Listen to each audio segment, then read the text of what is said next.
Les Ivoiriens sont-ils devenus insensibles, inhumains, surtout après le décès d'Aimé Bakayoko, où on a vu certains, oui, certaines personnes, à la limite même se réjouir. D'abord, abonnez-vous à la chaîne, cliquez sur j'aime, activez la cloche de notification et partagez la vidéo. Eh bien, le Premier ministre ivoirien Aimé Bakayoko est décédé le 10 mars 2021 en Allemagne. L'annonce de son décès, ça a été une onde de choc au sein de la population ivoirienne, au sein même de la population africaine en général. En effet, il était aimé, beaucoup aimé par les jeunes, une frange de la jeunesse, de la population ivoirienne. Dans le milieu politique, ça a été un coup de tonnerre. Voilà, tous les opposants politiques ont salué la fidélité, la loyauté d'Aimé Bakayoko, aussi sa proximité avec la jeunesse et tout. Mais on a constaté que ce n'est pas tout le monde, en effet, qui était si choqué que ça. Ou même si d'autres disaient qu'ils étaient choqués, ils avaient un double discours. Les militants du RHDP sont tombés, si je peux dire ainsi, sur les opposants particuliers, les soroïstes, les Gors, en disant qu'ils jouent aux hypocrites, à ceux qui souhaitaient des condoléances à la famille, et ceux qui ne le souhaitaient pas, ils disaient que c'était leur souhait de voir Aimé Bakayoko mourir. Nous n'allons pas rentrer dans ce débat, mais on va juste faire un petit rappel.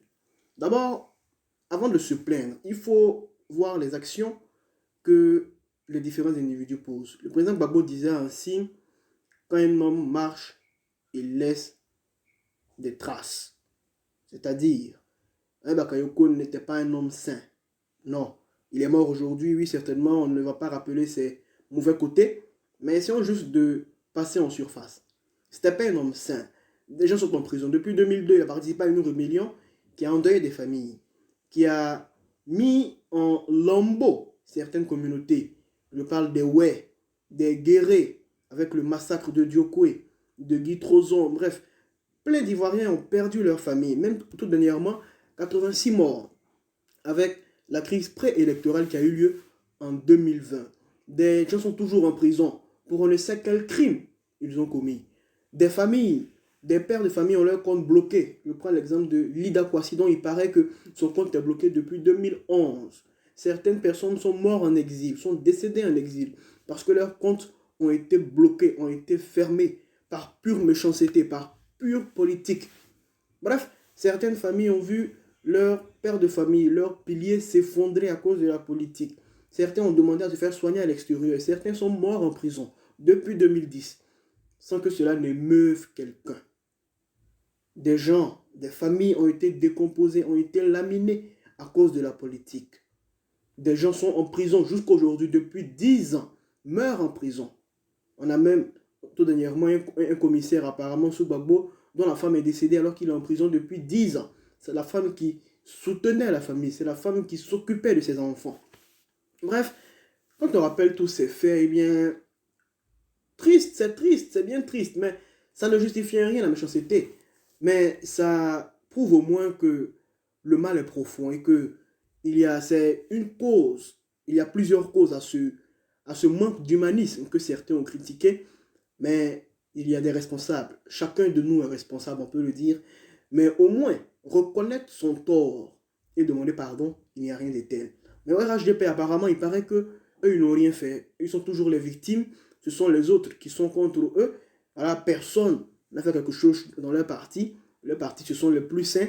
Ce sont toujours les autres qui sont des haineux, des xénophobes et tout. Mais non, quand on est dans ce pays-là, quand on a attaqué par une rébellion armée en 2002, quand on a participé à cela, quand on a soutenu cela, quand on a profité du fruit de cette rébellion-là, en arrivant au pouvoir, même en 2011, 2010, 2011, quand on a été un des belligérants d'une crise qui a fait 3000 morts, quand M. Gbagbo a été envoyé à la CPI parce qu'on dit que c'était lui le coupable de ces 3000 morts-là, quand celui-ci a été relaxé par la CPI internationale, a été acquitté par la CPI, qui est coupable alors? Mais ne serait-ce même que de demander pardon, que de s'activer, de se ménager pour son retour, d'indemniser, de demander pardon, de dégeler les comptes des différentes personnes qui ont aujourd'hui leur compte gelé. Mais on ne fait pas tout ça. On maintient des gens en prison, comme Pulchéri Balé qui est encore en prison à l'heure où je vous parle. Pourquoi? C'est simplement méchant. Donc, ce mal-là, ce manque d'humanisme a des causes.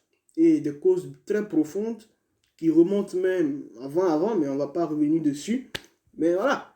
Donc, il ne faut pas qu'il soit dans une posture de, de, de, de victime tout le temps, tout le temps. Non, non, chacun de nous a perdu quelqu'un dans la crise.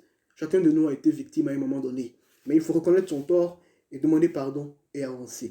N'oubliez surtout pas de vous abonner à la chaîne.